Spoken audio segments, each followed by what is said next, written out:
The land down under, best known for its kangaroos, political coups, and economics commentators. Australia is a major world economy with highly developed industries and close to 25 million of the wealthiest citizens in the world. But Australia is harbouring a deep, dark secret. It is an American company. And no, this isn't a joke about Australia being America's sidekick for any geopolitical scuffle they get into. That goes without saying. Nope, the Commonwealth of Australia is literally an incorporated American company. Unbeknownst to even the citizens of this corporation, the Commonwealth of Australia is a limited liability company registered in the United States with shareholders, a board of directors, and everything else that makes a company a company. Still don't believe it? Here is the registration document with the American Securities and Exchange Commission. This shows that the Commonwealth of Australia LLC was registered on the 29th of June 2009 by Mr. David Pearl. Its registered office is the Australian Embassy in Washington DC with a mailing address here in Sydney. So what is going on? Has corporate globalisation really gone that far? Could someone buy a majority share in Australia? And why would Australia do this? This episode of Economics Explained was made possible by our fans on Patreon. If you would like to gain early access to these videos before they're uploaded to YouTube, as well as participate in exclusive live Q&A sessions, please consider supporting our channel on patreon.com/economicsexplained. The incorporation statement of the Commonwealth of Australia goes into incredible detail. Here is the business in question. Here is a table of contents with things like income statements, balance sheets, workforce details, and even corporate initiatives. So now that we understand Australia is a company in every detail, what does this actually mean? How would one invest? Could someone technically acquire the Commonwealth of Australia LLC and become the first president and chairman of the land down under? Hypothetically, yes.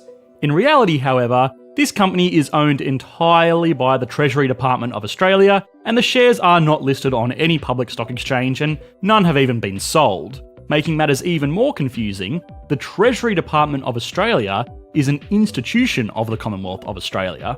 And while it may sound cool to own a controlling share of Australia, it would actually be a pretty terrible investment.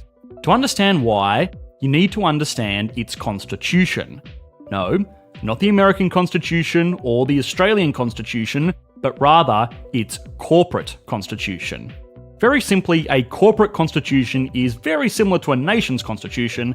It's a list of rules and provisions which specify the powers and rights of all of the stakeholders in the enterprise.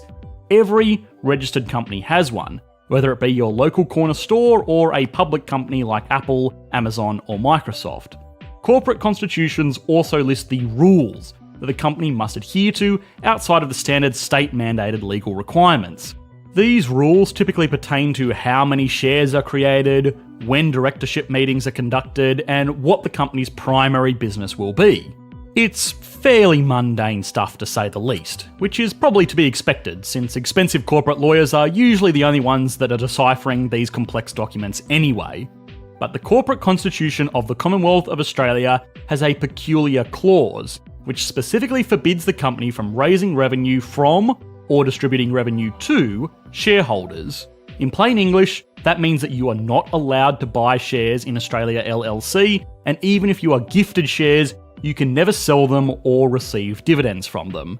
As far as investing goes, these restrictions are certainly less than ideal. But we still haven't answered the biggest question of all. Why was Australia turned into a company? Why would it incorporate? In response to the 2008 global financial crisis, the Australian government rolled out the Deposit Guarantee Scheme. As the name suggests, this legislation guaranteed the safety of deposits in Australian authorised deposit-taking institutions, or put simply, in banks. For our viewers in the States, you would know this in your country as the FDIC, and there are similar policies in many other countries as well. The global financial crisis saw the demise of many banks around the world that most people would have previously considered indestructible. If people panic and start trying to get their cash out of these banks to preempt their downfall, it only accelerates the problem. This is called a run on the bank, the economic equivalent of doomsday. This law was the Australian government saying to its people, "She'll be right, mate. Even if your bank does fail, we will make sure that you get your money back." Fortunately, due in part to this law, Australia remained rock solid throughout the 2008 global financial crisis, meaning that the government never actually needed to pay up on this promise. But in the event that it would need to, Australia wanted to make absolutely sure that it could. This is actually harder than you might imagine. During an economic downturn, liquidity dries up and cash becomes extremely hard to get a hold of. The government of Australia could have just made its Reserve Bank print more money, but this causes even more problems. The first big problem being that unchecked printing causes inflation, devaluing the currency in foreign exchange markets. Runaway inflation is never good, but in Australia, this was a major problem, because at this time, Australia was greatly benefiting from selling its natural resources to China. Having a strong dollar meant that they made more money on this trade. Losing foreign exchange value through quantitative easing would have probably done more harm than good. The second and larger problem is that when the Australian government makes more money, it does so by giving treasury bills to the Reserve Bank of Australia. In return, the Reserve Bank gives them cash. These government bonds are then sold to the general public in an attempt to maintain the cash supply. This causes issues because if extremely safe government bonds go up for sale in the midst of an economic crisis, they are going to be very, very popular and people are desperately going to try and buy them up. Where are they going to get the money to buy these bonds? Well, from their bank accounts, of course. This starves Australian institutional banks of cash, which is the same thing as the bank run the government was trying hard to avoid in the first place. This effect is called crowding out. No matter how clever a government scheme sounds, it will achieve nothing by borrowing from the same pool of funds it is planning to give back to. So the government needed a solution. What they needed was a way to be able to borrow money directly from the organisations in the United States.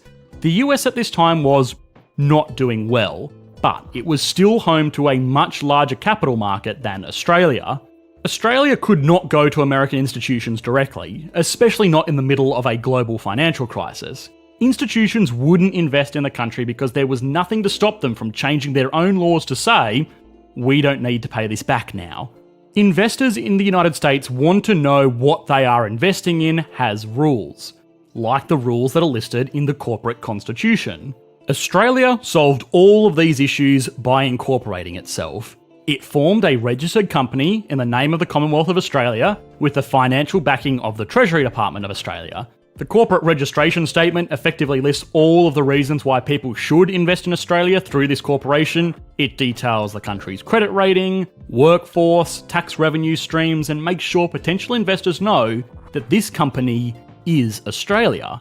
In turn, American institutions could lend money to Australia LLC with the same confidence they would have lending money to IBM, Walmart, or Apple.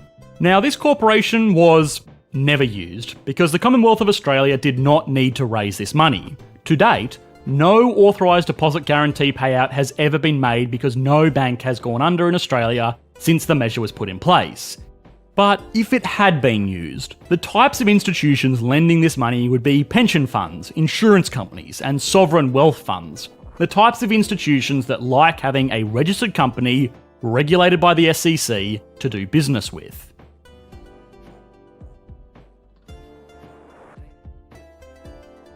Australia LLC is a company that has never been put to work, which you can't invest in nor receive any dividends from, or any return whatsoever for that matter. This is not some useless piece of pub trivia though, it's actually a great case study of the ins and outs of a lot of interesting policies. It's a fascinating example of something rather unusual being used for practical applications. Oftentimes we explore macroeconomics as a vague discipline that happens in a theoretical world that no mere mortal will ever get to be a part of. Quirky insights like these are a great way to actually see the mechanics of policies you would otherwise only read about in textbooks and newspapers. If nothing else, maybe it's foreshadowing of a future where all of us live in a world run by corporations. Hope you enjoyed the video. If you did, please consider liking and subscribing. This video was made possible by our patrons over on Patreon. If you want to have your say about what country or topic we explore next, please consider supporting the channel like these awesome people did. Thanks guys, bye.